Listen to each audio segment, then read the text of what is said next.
အောင်ဗျာဘလို့တာရဲ့ပွဲပြီး30ရက်ကဏ္ဍကနေပြန်ကြိုလိုက်ပါတယ်ဒီမှာတော့ကျွန်တော်တို့ကိုလူကဒီမင်းညမှာကစားသွားခဲ့တဲ့ဒီဆွစ်ဇာလန်နဲ့စပိန်ပေါ့နော်ဒီစီမီဖိုင်ကွာလာဖိုင်နဲ့ပွဲတင်ကြောင်းကိုတုတ်တက်တဲ့ချက်ပြီးတော့ဖြစ်ပါတယ်မင်္ဂလာပါကိုကြီးမင်္ဂလာပါကြီးဟုတ်ကဲ့ကိုဒီပွဲပေါ့နော်ဒီဆွစ်ဇာလန်နဲ့စပိန်ပွဲတော့ဒီတော်တော်လေးလူပြောများတဲ့ပွဲပေါ့နော်တော်တော်လေးကြည့်လို့လည်းကောင်းတယ်ပြီးတော့လည်းဒီစပိန်လေးရဲ့အရေးချင်းစစ်မှာမြင်ရတဲ့ပွဲဆိုလို့ပြောလို့ရတယ်ပေါ့နော်ဒီပွဲကြောင့်ကိုချန်ပီယံရေပြောပြပေါ့ဟုတ်ပါဒီပွဲတော့ယူရို20ပြန်ပွဲကွာတာဖိုင်နယ်ပွဲစဉ်တွေနဲ့ပထမဆုံးပွဲပေါ့နော်ပထမဆုံးပွဲဖြစ်ပေမဲ့တော်တော်လေးကိုဒီရင်ကုန်စစ်လို့ချောင်းတော်တော်လေးကိုကောင်းတယ်ပေါ့နော်ဒီစပိန်အသင်းကဒီဥဆောင်ဖို့ရတယ်ဒါပေမဲ့အမားနဲ့နောက်တန်းအမားနဲ့ပြီးချေပါဖို့ပေးလိုက်ရတယ်ဒါပေမဲ့89မိနစ်ရောက်မှတယောက်အသားနဲ့ကစားဖို့ရတယ်ခြေရလည်းတာနေတဲ့အချိန်ပေါ့နော်ဒါပေမဲ့စပိန်ကတော့အဲ့ဒီခွင့်ကိုအသုံးမချနိုင်ခဲ့ဘူးမိနစ်90မှာ1-1တည်ကြတယ်နောက်တဲ့အချိန်ကိုမိနစ်30ကစားတော့လဲတစ်ဖက်သက်ဖိအားပေးကစားတယ်ဒါပေမဲ့ဒ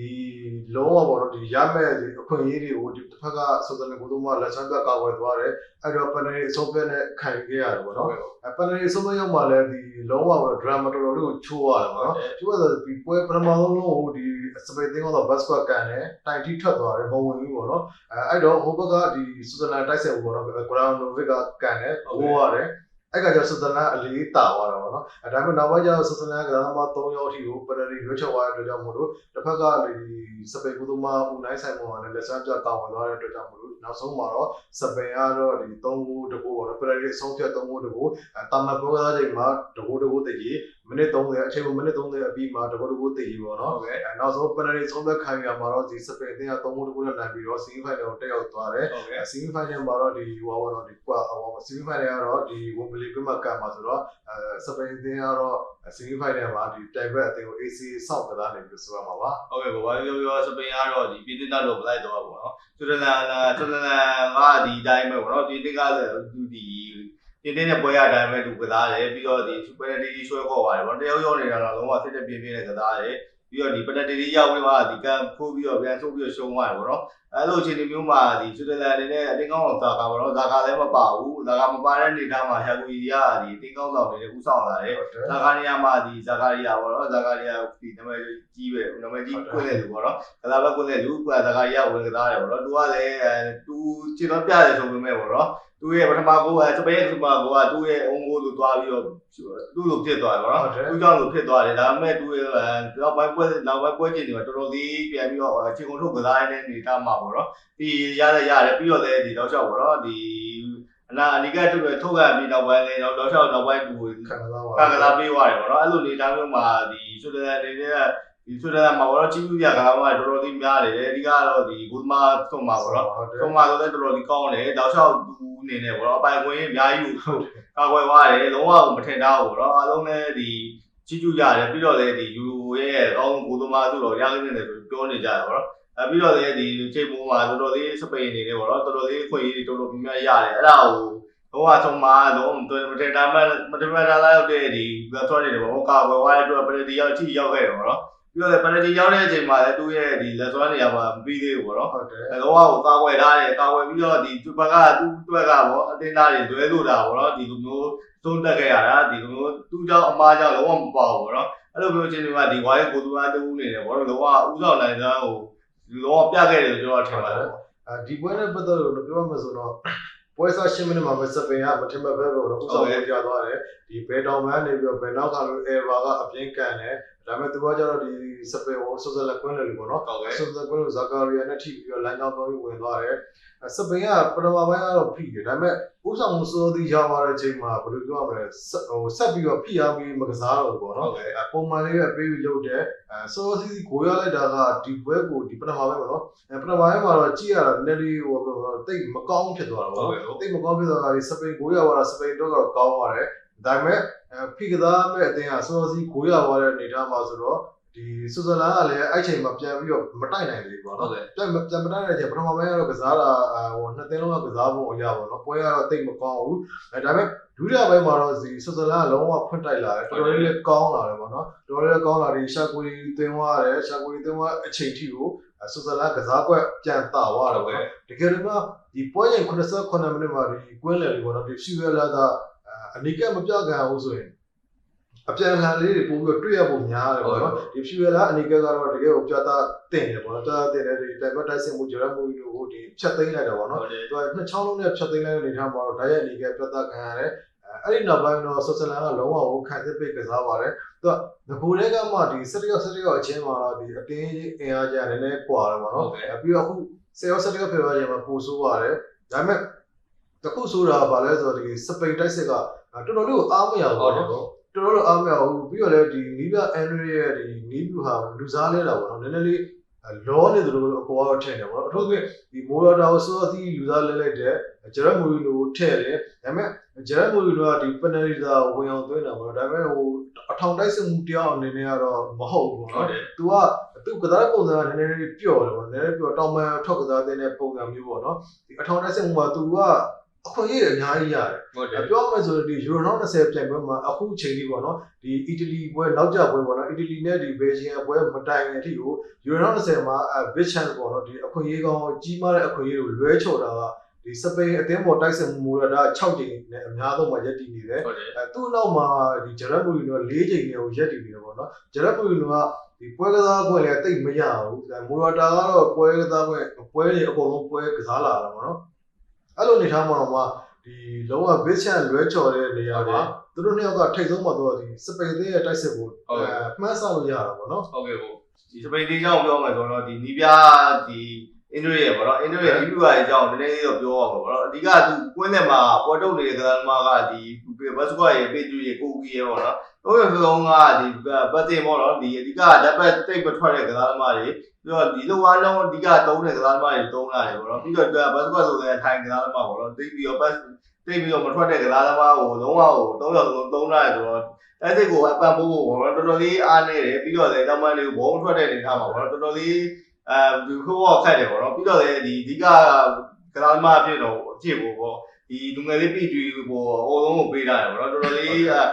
းတာဝန်ပေးရတယ်ပြည်သူကိုပဲသူအကူရတဲ့အနေထားမှာပြည်သူခြေတော်ပြနိုင်တဲ့အနေထားမှာသူဘာလို့ဒီနည်းနည်းလေးပေါ့နော်ပြောင်းလဲလေးမလုပ်ဘူးပေါ့နော်ပြည်သူဆိုလည်းပြီးဒီခုဒီနေ့ပွဲမှာဆက်ပြီးတော့ချိန်မပေါ်ဘူးအဲ့ဒါကိုမထုတ်ဘဲနဲ့သူနောက်ဆုံးမိနစ်ဒီခြံလာတယ်ပေါ့နောက်ဆုံးမိနစ်ကျမှသွားလဲလိုက်တယ်အဲ့လိုအနေထားမျိုးမှာအဓိကရကလာမှာလည်းဒီလူတွေတို့ဒီကိုတီယာကိုတို့လာဒေါ်လာပေးတို့ကလာမမျိုးတွေရှိတဲ့အနေထားမှာပေါ့နော်သူကမသုံးဘဲနဲ့ဒီလိုမျိုးအောက်မှာလည်းဆက်သုံးတဲ့အနေထားမှာဒီလိုမျိုးအခုလိုမျိုးပွဲတွေပန်းတယ်ဒီပန်တီတီရောက်တယ်ဆိုတော့နေထားတွေရောက်သွားပြီးတော့ဒီပန်တီကြမှာပေါ့နော်နည်းနည်းဦးလိုက်ဆိုင်ပေါ့ဘောဦးလိုက်ဆိုင်ပေါ့ဒါဆိုပြသွားလို့ကအခုလိုစီမီတီရောက်လာတာပေါ့နော်စီမီမှာဆိုတော့သူအသေးကြီးနဲ့ချင်းတွေတွေ့ပြီးအဲ့လိုနေထားမှာဒီလိုမျိုးဆက်လုပ်မယ်ဆိုတော့နေတော့ဘောစီမီကလက်ပြန်ကိုကျွန်တော်များနေတယ်ကျွန်တော်ထင်တယ်ပေါ့ဟုတ်တယ်ပြောရမှာဆိုစပိန်ကတော့ဒီပြိုင်ပွဲမှာရှုံးဖို့မရှိသေးဘူးဟုတ်ကဲ့ဒါပေမဲ့သူကအသင်းကြီးနဲ့မတွေ့ရသေးဘူးပေါ့နော်ဒီအုပ်စုတမဆိုတော့ဒီဆွီဒင်တို့ပိုလန်တို့နဲ့တွေ့ခဲ့တယ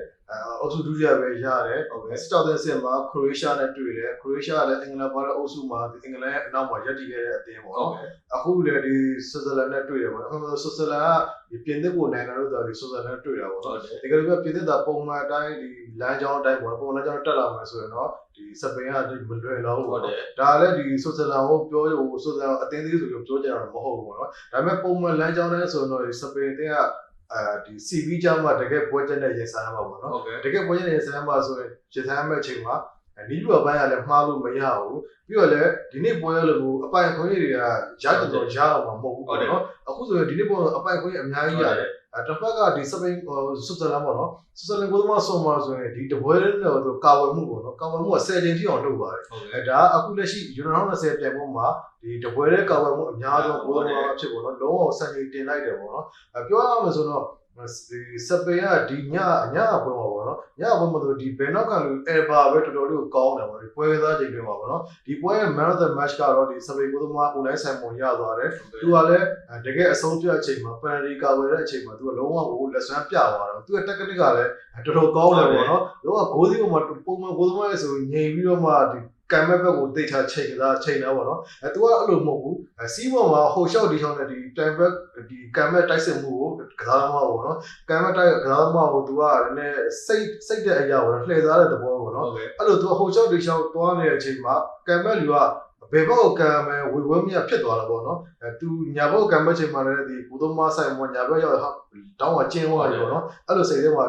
ထင်သွားနိုင်တယ်ပေါ့နော်တော့ကသူကလည်းလက်ဆွဲပြောက်သွားသူပုံစံကလည်းတော်တော်လေးပူပေါ်ပါပဲပေါ့နော်တော်တော်ပူပေါ်သွားဆိုတော့ဒီလုံးဝပနရီကောက်မှုကိုလှိမ်မောတွေပါသူကောက်ဝင်သွားတော့ပေါ့နော်ပုံမှန်ဆိုတော့လှိမ်မောနဲ့မျှဖို့ကဖမ်းခတ်တယ်ပေါ့နော်ဒါပေမဲ့လှိမ်မောတွေပါကောက်သွားတယ်တစ်ဖက်ကဒီဆွစ်ဇာလန်ကစားသမားတွေပေါ့နော်ဒီဗာဂတ်တို့ပါလို့ဗာဂတ်ဆိုနောက်ဆုံးလုံးမိုးပေါ်ထောင်ကန်သွားတယ်ပေါ့နော်PR တို့သူတိတ်မခံနိုင်တော့ဘူးပေါ့နော်ဘယ်လိုပဲဖြစ်ဒီဆွစ်ဇာလန်ကတော့ဒီအဆင့်ထိဒီလိုအနေထားထိကစားနေတာကိုပဲသူတို့တို့ကဒီကြီးမားတဲ့အောင်မြင်မှုလို့သတ်မှတ်မှာဖြစ်ပါတယ်ဟုတ်ကဲ့ဟိုဒီပြီးတော့လေဒီစစ်ပိန်အနေနဲ့ပေါ့နော်ဒီလိုခုလိုမျိုးဒီ CV ရောက်လာတာတော့ခုနကကိုပြောခဲ့သလိုပေါ့နော်ဒီကကိုသမားပေါ့နော်ကိုသမားမလိုက်ဆိုင်မှုကြောင့်ပြောလို့ရတယ်ပေါ့နော်ဒီပွဲချင်းတွင်းမှာလည်းသူဝိုင်ကွယ်ရေးအချို့ပေါ့နော်ဒီဆွစ်ဇာလန်အနေနဲ့ပိုင်ကွယ်ရေးချို့ကိုရတယ်ဒါပေမဲ့ဒီဝိုင်တက်ကိုကာကွယ်သွားတယ်ပေါ့နော်ကိုကဒီပြီးတော့လေဒီခုနကကိုပြောခဲ့လို့ပယ်နတီမှာဒီ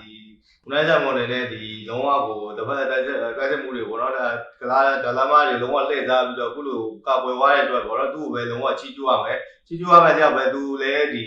ီပေါ့နော်နောက်ဆုံးကြတော့ဒါအကောင်းဆုံးသမားစုပေါ့နော်ဒီဘွဲရဲ့အကောင်းဆုံးသမားစုတွေသူရသွားတယ်ပေါ့နော်အဲ့လိုနေတာမျိုးမှာခုနပြောခဲ့လို့ပေါ့နော်ဒီပြအင်တာနက်နေလေးခေါင်းမမဘူးလို့လေဒီလုံးဝပဲဓာတ်ပိုက်ကျွတ်တဲ့ကလားမတွေဟိုလုံးဝသုံးဖို့လို့ပဲပေါ့နော်ခုကကျွန်တော်ကြည့်ရတာဒီတောင်ပန်းတွေဖြစ်တယ်ပဲသူဖြတ်ပိတ်သွင်းမှာပေါ့နော်မိုရီနိုတို့မိုရာတာတို့ကဖြစ်တွေ့သွင်းမှာဒါမှမဟုတ်အိုလိုမိုတို့ကဒီထဲဝင်ကန့်တယ်ပေါ့နော်ဒီတော့ပဲရှိတဲ့ဒေတာမှာသူတို့လုံးဝကိုအတင်းကြီးနဲ့လာတွေ့မယ်နေထားရောက်နေသွားရင်လုံးဝကိုဒီဟာပိတ်ခံမှာပေါ့နော်ဒီအပေါက်ကပိတ်ခံမယ်နေထားမှာအင်းတွေနေနေစဉ်းစားရဖို့လိုတယ်ကျွန်တော်ထင်တယ်ပေါ့ဟုတ်တယ်ဒီစပိန်အသင်းကတော့အဓိကတော့သူကတိုက်စစ်ပိုင်းရတယ်အားနေတယ်ပေါ့နော်ပြီးခဲ့တဲ့ခရိုအေးရှားနဲ့ပုံမှန်5ဂိုးသွင်းနိုင်ကြတော့မှန်တယ်ပြီးခဲ့တဲ့ဆလိုဗေးနီးယားပွဲပေါ်နဲ့5ဂိုးသွင်းရတယ်ဒါပေမဲ့ပုံမှန်နေတဲ့သူစပိန်တိုက်စစ်မှာပြောမှဆိုလူကောင်လေးကလည်းသေးတယ်ပေါ့နော်အိုမိုတို့ဘာလို့ဆိုလဲတွန်းလိုက်တာနဲ့လဲဝမဲ့ပုံစံပေါ့နော်ဒီမိုရာဒါဆိုရင်လည်းအားလုံးလည်းသိပါတော့ဒီမိုရာဒါသူစီကဒီဖောင်းပေါ်ရတာဖောင်းပေါ်ရမရရင်ဘောလုံးတက်သွားတာများတယ်ပေါ့နော်ဒီဂျရမ်မိုရီနိုကလည်းသူကအရက်တော့မြင့်တယ်ဒါပေမဲ့သူကစားတဲ့ပုံစံရအောင်ကြော့နေတယ်လို့ပေါ့နော်ဒီအိုယာဇာဘယ်တို့ဒီဆာလာဘီယာတို့ဘာလဲအကောင်လေးတွေတီးတယ်ပေါ့နော်အဲ့တော့ဒီစပိန်အသင်းမှာကပြန်ပဲနောက်ကလူတွေရှိန်တော့တဲ့ကိုခန္ဓာမျိုးရှိတဲ့ကစားသမားမျိုးပေါ့နော်တိုက်စစ်မှုလိုအပ်နေတယ်အရင်တော့ဆိုတော့ဒီမိုရီယန်တီးစ်လို့ပါတော့ပေါ့နော်အရင်ကတော့ဆိုတော့ဒီဘက်ကမှာတော့နည်းနည်းလေးရှားလာတာပြုတာပြီဥပမာဒီဘယ်ဂျီယန်ကလူကာဘလူပါဆိုအကောင်ကြီးရဲ့တွန်းတဲ့ကစားနိုင်တယ်ပေါ့နော်အဲ့လိုကစားသမားမျိုးပါလာရင်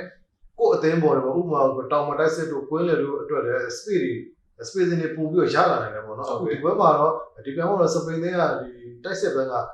အကောင်လေးနဲ့တီးနေတော့အကောင်လေးနဲ့တီးနေတယ်တိုးအားတွေတိတ်မရှိဘူးဟုတ်ကဲ့ဒီနောက်ထပ်ဒီ semi final ရောက်ရင်ဒီထက်ပိုပြီးပွဲကျလာမှာဆိုတော့စပိန်သေးနဲ့ဘယ်လိုထိုးပေါက်မလဲအဲ့လိုကတော့တော်တော်လေးကိုဒါစိတ်ဝင်စားတာတော့ကောင်းတယ်ပေါ့နော်ဟုတ်ကဲ့ကိုပြောမှာပေါ့နော်ဒီစပိန်မှာရွေးထားတဲ့ကစားသမားတွေထဲမှာပေါ့ဒါမှထွာယူရေးပေါ့နော်ကိုပြောလို့ပဲဒီလုံးဝတိုးတိုးတိုက်ကစားနိုင်တယ်ဟုတ်တယ်ကစားသမားပေါ့နော်သူကတော့ဒါအခုချိန်ကြီး10မိနစ်ပါကစားခွင့်မရသေးဘူးသူ့ကိုများပြန်ပြီးတော့ထုတ်သုံးတာပေါ့နော်စီမီဖိုင်နယ်မှာဒီပြအင်းတွေ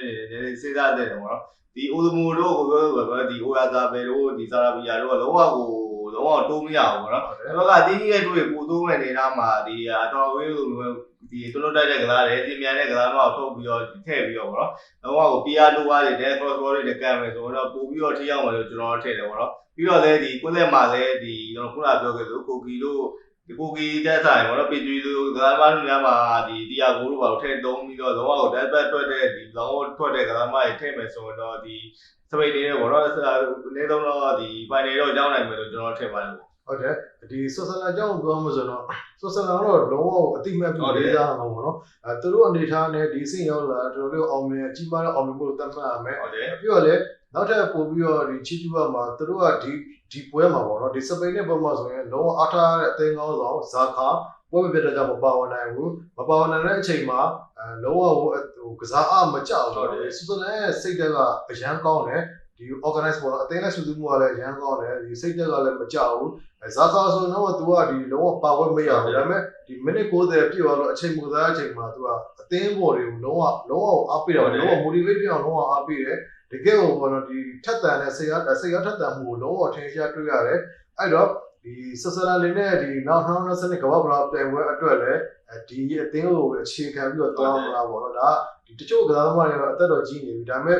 အသက်ငယ်ရဲဥမာအမ်ဘူလိုဆိုလို့ပေါ့နော်အမ်ဘူလိုဆိုလဲဆိုဒီထွက်လာရအနေထားမှာဒီတိုက်စစ်မှာစီဖာလိုပဲတယောက်ပဲဖြစ်သွားတော့ဗောနော်ဒီ Vargas ကတော့ကောင်းတယ်ဒါပေမဲ့ तू ကအကောင်လေးနဲ့တီးတယ်ပြီးတော့လည်းဒီပွဲကြီးတိတ်မတိုးနိုင်သေးဘူးဗောနော်အမ်ဘူလိုဆိုရင် तू ကအသက်တော့ငယ်သေးတယ်ဒါပေမဲ့ तू ပွဲကြီးတိုးပြီးသားဗောနော်ဒီတွန်းတဲ့ကစားတယ် तू ကိုခန္ဓာအရာလည်းတွန်းတဲ့ကစားနိုင်တဲ့အနေထားမှာအမ်ဘူလိုဆိုဒီထွက်သွားတာလည်းဒီဆွစ်ဇာလန်အသင်းတွေဒါလည်းလာတယ်ပြောအောင်ဖြစ်ပါတယ်ဟုတ်ကဲ့ပါနော်ကျွန်တော်ဒီနေ့ဆွေးနွေးသုံးသပ်ပြီးသွားတာကတော့မနေ့ညမှာရှင်းပိုင်းကစားပြီးသွားတယ်ဆွစ်ဇာလန်နဲ့စပိန်တို့ရဲ့ပွဲစဉ်ကြောင့်ဆွေးနွေးသုံးသပ်ပြီးသွားတာဖြစ်ပါတယ်ကျွန်တော်ဘောလုံးရှားရဲ့ဒီအစီအစဉ်ကောင်းတွေပေါ့နော်အစီအစဉ်ကောင်းတွေကိုဘောလုံးရှားရဲ့ Facebook page ဘောလုံးရှားရဲ့ YouTube channel နဲ့ဘောလုံးရှားရဲ့ application တွေမှာအချိန်ပေးဝင်ရောက်ကြည့်ရှုနိုင်ပါတယ်ခင်ဗျာ